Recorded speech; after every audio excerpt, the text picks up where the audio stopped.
Sometimes we are just in a funk. I recently had a question from one of our community members that asked, Leslie, what do you do to really get out of just a loud, bad mood? I really like that she used the word loud. Sometimes it's true, we are just in a funk, in a rut, whatever you call it, it kind of sucks. In this video, we are going to give you several keys for actually getting out of a funk, getting out of a bad mood, releasing it, and changing your state in a way that does not suppress things, but actually enlivens and releases things from the inside out. Let's dive in.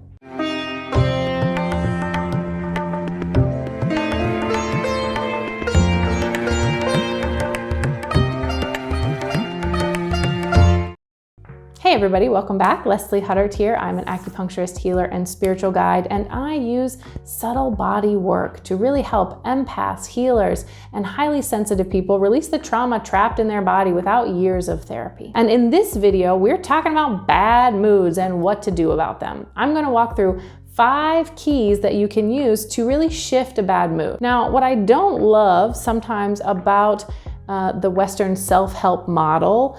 There's certainly great things about therapy, and I'm a fan as a base work, line work for really getting to know yourself. But what I don't love about the self-help reality is just pull yourself up by your bootstraps and do it. Just decide to be happy. If it were really that easy, the world would probably be a different place, and suppression is not the way. This is my working hypothesis. So what can we do instead to actually work with the mind-body system to shift our state into something different? Well, let's talk about 5 different keys that you could use. Number 1, use the breath. Any sort of pranayama or yogic breathing, or even just taking some strong and long deep breaths will be helpful. One of my favorite pranayama exercises for shifting the mood and bringing in a lot of chi is called Bhastrika.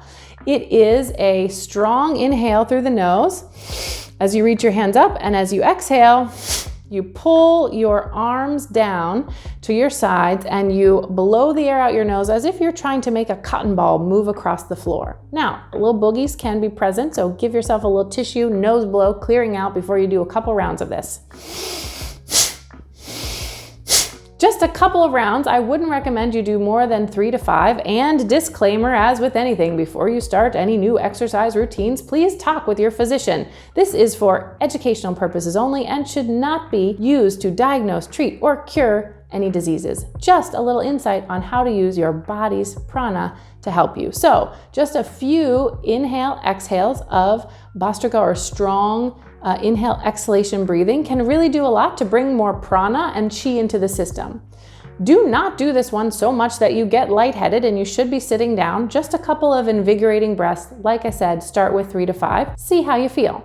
Number 2, sound. Using sound is a great way to move things. You can use external sound. Playing an instrument, having a drum, using a bell and shaking things up is very helpful. You can also use your own voice. Do singing in the shower, singing in your car. If you feel self-conscious about your voice, or you feel like you're not a singer, you can use toning, which is the strong, long, continued syllable. You can just use the syllable ah, or like an a, and you would do a strong breath in, and then you just make a long tone out.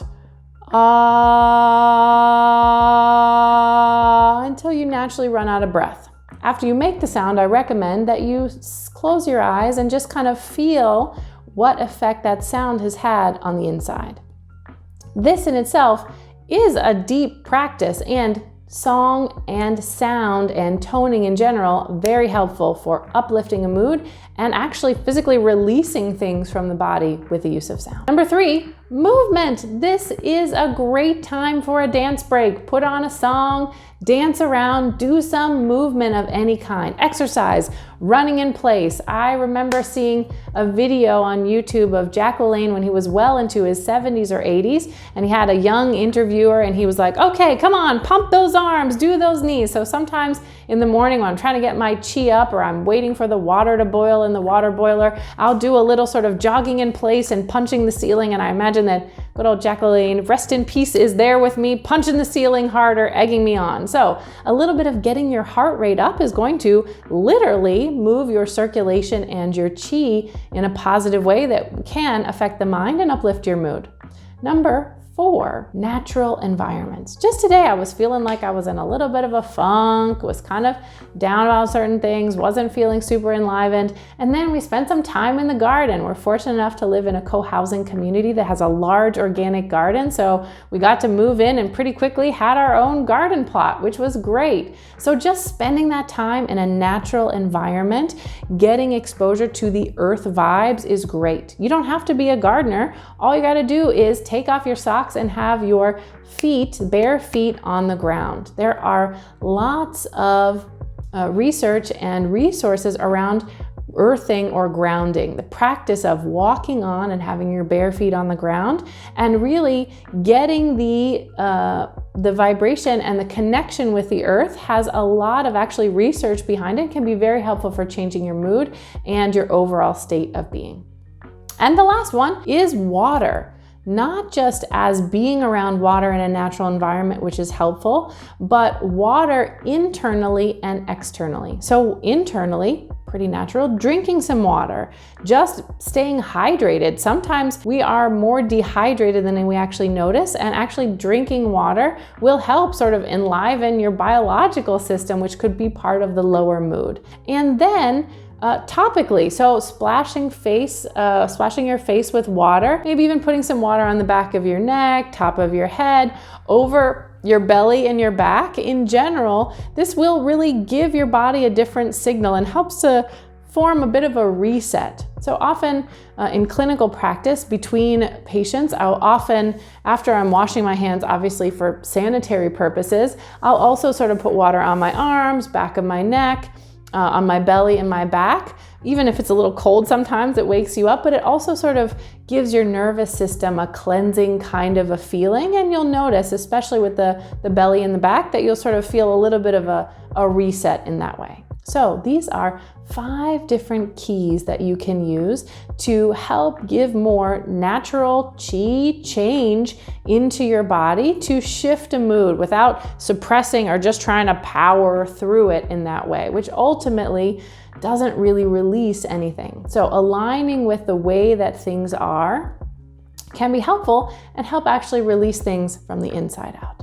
I hope you found this video helpful, and I hope it helps you change your mood. You are a soul with a body and you deserve great things. This is Leslie Huddart, and I'll see you next time.